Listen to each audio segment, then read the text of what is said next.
Hi, I'm Adrienne McGibbon, and these are just a few of the hundreds of stories I've told as a video journalist.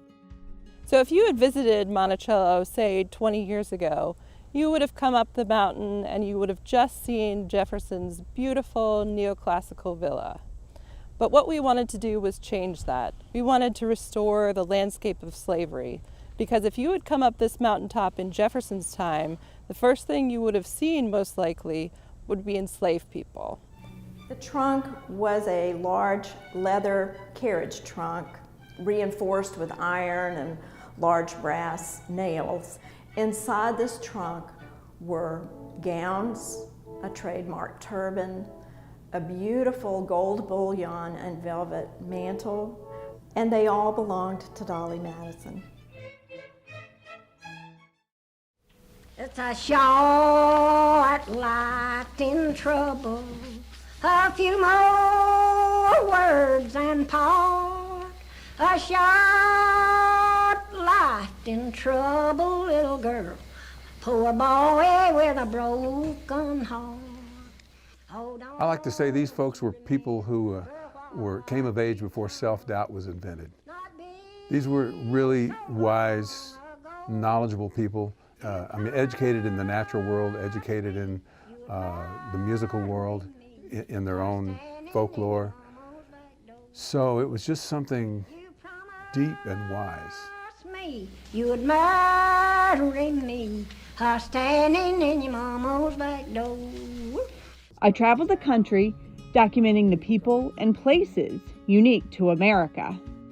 I've taken viewers behind the scenes to learn about famous and infamous Americans.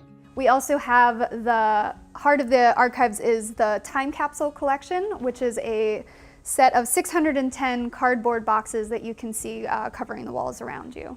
George Wallace in 1968 sets himself up as a very successful candidate for president. But unfortunately what happens in May 15th, 1972, he's speaking at a campaign stop in Laurel, Maryland, when a man named Arthur Brimmer fires 5 shots and paralyzes Governor Wallace. The items that you see here were actually the items that George Wallace was carrying in his pockets on the day that he was shot.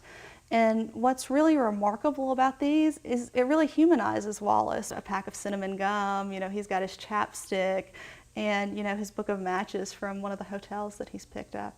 At some point she began lying about her age, and you can see that this license is dated 1930, and she has said that she's 31.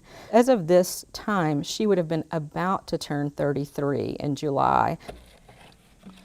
This is a little compact. It had a place for powder here. You can see she used all of the powder, and it had a little place for rouge, which still has the plastic on it.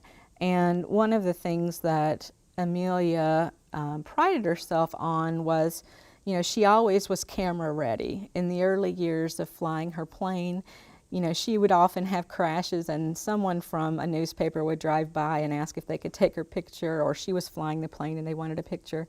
And so famously she said to Nita Snook, her flying coach, one time, we have to always be ready for the cameras. And this was right after crashing the plane. She brings out a compact and is putting powder on her nose.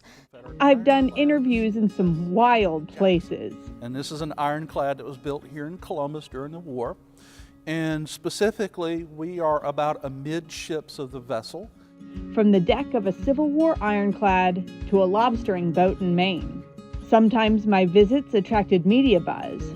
The city of Charlottesville is welcoming producers from C-SPAN as they spotlight the area in a special segment. For a week, they'll embed themselves in the community for a segment highlighting Charlottesville's rich history and literary scene. Sometimes I was the one being interviewed. We're looking for places that have a really unique history, that have enough content for us to highlight this city's story to a national audience. But the focus was always on the stories I was telling. Check out my website for a look at a few of my favorites.